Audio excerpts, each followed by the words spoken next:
everyone, my name is Paul Third and I am going to be absolutely honest. I did not think in my wildest dreams I would have to make this video because I already have an array, right, a vast collection of analog versus digital videos on my channel, and there's even an analog versus digital playlist. But what I have found out about my audience, as much as I love yous all, Yous are all a bunch of lazy...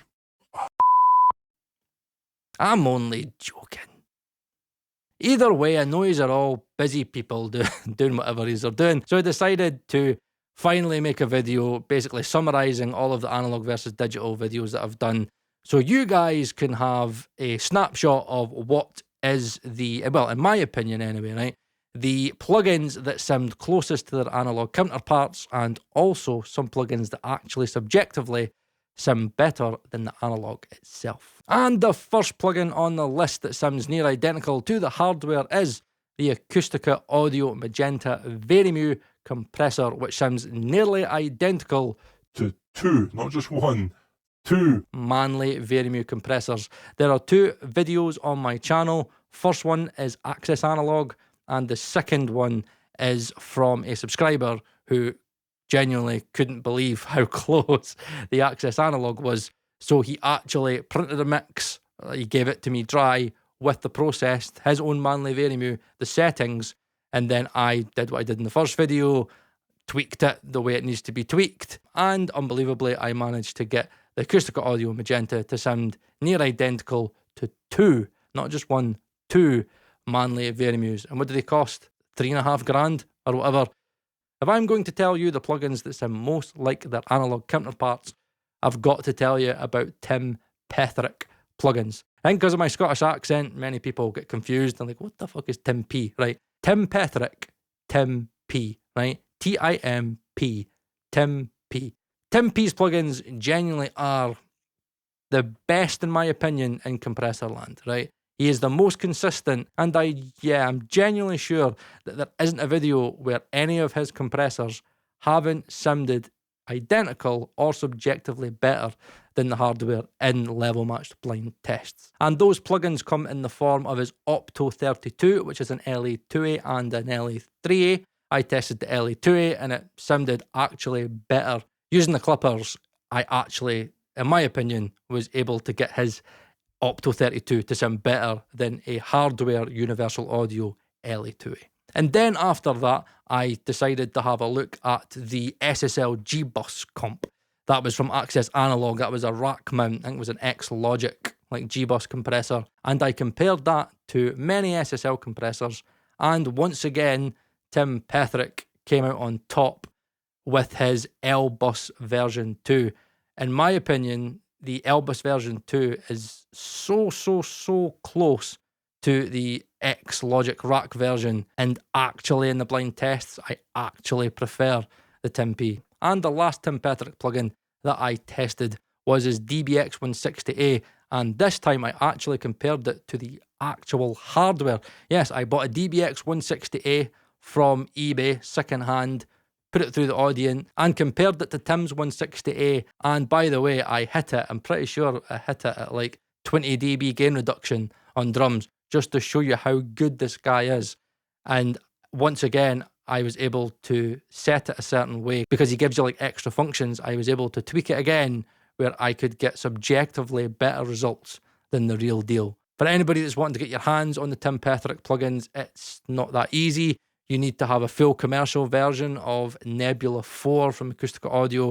It's very expensive, and the reasons behind that I'm not going to go into. Sometimes it goes on sale certain times through the year. If you can get your hands on the full commercial version of Nebula, then I do suggest you bite Acustica's hands off just to get access to Tim Petherick kind of convolution libraries. However, saying that, there isn't just convolution that can get extremely close to analog. You don't need to sample all the time. There are algorithmic plugins that can get very close to the analog. And a good example of that is the Arturia 33609. And I do suggest that you watch my shootout, because to get that kind of Neve 33609 sound, like I see it as kind of depth that it kind of gives you. It's really great for adding depth, the way it compresses. You've got to use the sidechain EQ a certain way in the Arturia to kind of get that sound. So default out the box, it's not really got that sound, but it can be tweaked to get that kind of Neve 33609 sound that many people love. And thankfully, for a lot of you guys that don't want to go down the convolution route, there are more algorithmic plugins that sound very close to their hardware counterparts. And this one is going to surprise you. Waves. I don't believe it. I don't believe... No, you're lying. You're fucking lying. No, I'm not. I'm not lying. I'm not lying. The Waves Kramer Pi is unbelievably so close to a real Helios Pi compressor. I tested F. Reed Shipping's own Helios Pi compressor, and I couldn't believe it because the acustica wasn't even close, to the point where I didn't even include it in the video. I did a poll, and I think it was like over 70% admitted that they could not tell which was which. I did a level matched blind test, didn't tell anybody which was which, and over 70% couldn't tell the difference. Now, all of the plugins that I've spoken about prior in this video are all plugins that sound very close to their analog counterparts. However, there are some algorithmic plugins that don't really sound that identical to the hardware, but set up in certain ways can actually sound subjectively better than the hardware because they offer more functionality compared to the hardware. And 3 good examples of this are the Softube Mic E, which I compared to a distressor. Now, just to be clear, the Softube Mic E isn't a distressor. It's almost like a modded distressor because the hardware Mic E is like a modded distressor. However, the distressor is one of the most popular compressors of all time. And honestly, like the Softube Mic E just sounds awesome in terms of punch, color, just like weight, just like the clipping function just sounds awesome.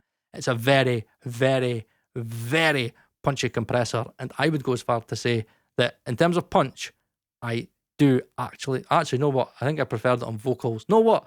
No, I'm just going to say it. I prefer the Softube Mic E compared to an analog distressor all day long.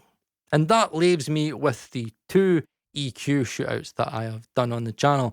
I have done a Pultec EQ shootout and I've done an API 5500 EQ shootout. And in both instances, it was universal audio. And I don't know why universal audio gets so close, seeing as acustica does convolution and samples it. However, you've got to remember that every piece of analog gear does sound slightly different. However, especially in the Pultec video, honestly, the UED Pultec, not the legacy version, because remember the legacy version has no nonlinearities whatsoever. If you get the upgraded UED Pultec, I can guarantee you in a level matched blind test, you are never going to hear the difference. Your end user isn't going to hear the difference. And I genuinely don't see the point in paying $5,000 for a Pultec when UEDs sound so unbelievably close. And I tested it to a lot of Pultecs. And then in terms of the API 5500, which is essentially, I think it's a 550B, but it's like a stereo 550B, but more like a mastering unit, because if I recall, the pots are stepped in half dB increments, where the 500 series rack mount units are stepped in 2 dB increments, I think. But however, again, UED sounded extremely close, where I actually failed the blind test quite a few times.